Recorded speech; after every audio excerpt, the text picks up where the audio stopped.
What is up, guys? I'm T-Bone Games, and today we are in part 2 of making our horror game Gone by Dawn. So in this video we're going to be focusing more on making the actual game instead of making the menu.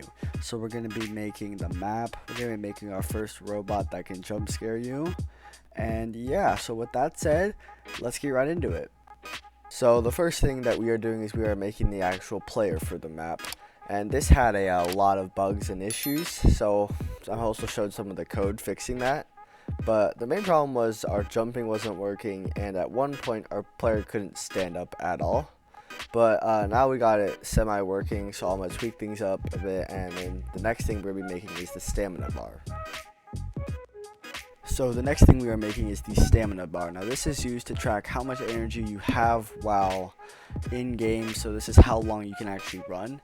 And if you have stamina, we're going to make that green, and if you do not have it, we're going to make that red. So I'm just tweaking things up, making it look nicer, and so here's a little playthrough of it. This is how it works. As you can see, when the stamina bar is green, we can run, and it recharges with a red background.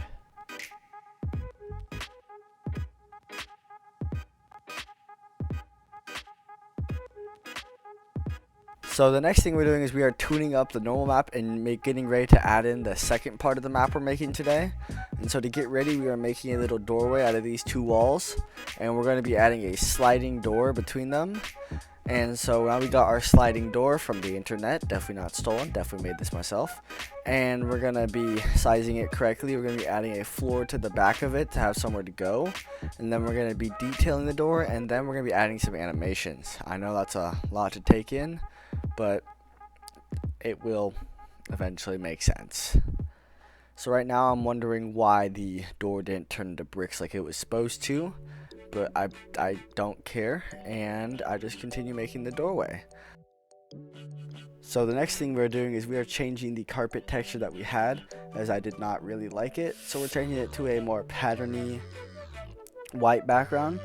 And I also finished my sliding door animations, and so now I tried to make it so it could pathfind, but as you can see, the blue is where the robot can walk, and anything not blue is where the robot cannot walk. And as you can see through the door, the robot cannot walk, and I tried to figure out why, so I did end up going to Google and just asking them because they always know. And so I ended up finding an answer, and I eventually got it working. I still don't know what was wrong with it, but we eventually figured it out, so yeah.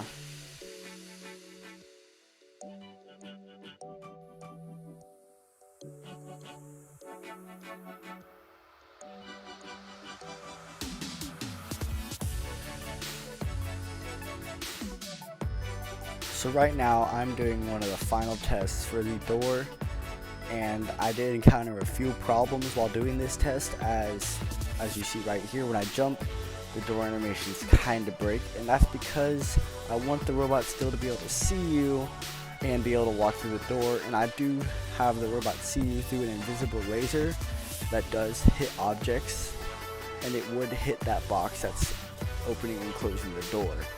I do need to find a workaround for this, so I do eventually just change the entire robot system, which does work, but it's a very crude way to do it if you ask me.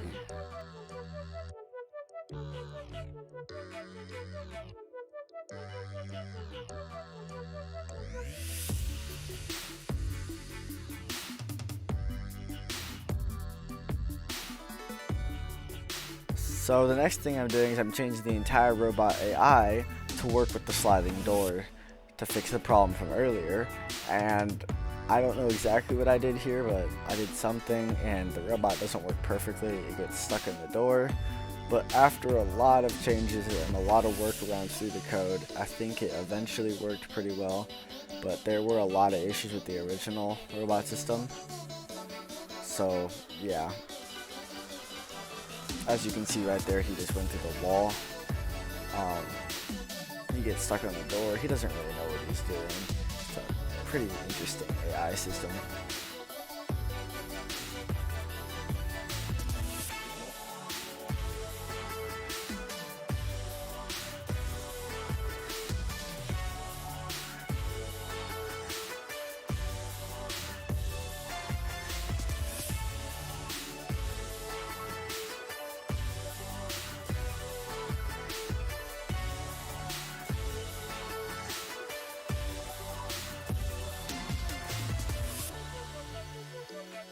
So after a very long time, we eventually got our robot working, and that took an unnecessarily long amount of time. But after we got that working, the next thing we're doing is we're making the second floor of the second room that we made in this video. And this is just a lot of small little adjustments with the staircase. And it's very weird the way I decided to make the staircase. And after a very long time, we eventually got 2 floors of staircase set up. We made some walls to support the stairs, and then we actually made the staircase and we made the pathfinding for it. This part's not incredibly exciting, so there's not much to say about it. Here's the pathfinding part, and the pathfinding has some issues. You'll see right here that I can't really run up the stairs, and the robot likes to bounce up the stairs, but I don't really care. I think it works, honestly. I had to fix the player stair issue a little bit later, and the robot does have a weird path to get to you, I guess, but it's fine. We'll fix that later.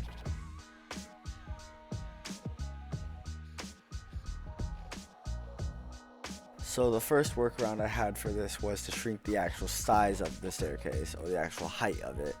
This was really annoying because when I shrunk the height, the staircase didn't stay aligned properly, so I had to do tiny little micro adjustments that were very annoying.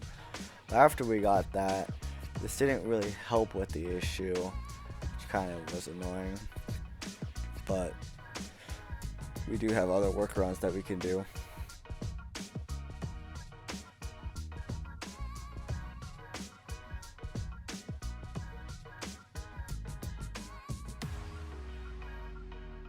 So after we finished those workarounds, I eventually just changed the stairs hitbox entirely so the player can just ramp up it.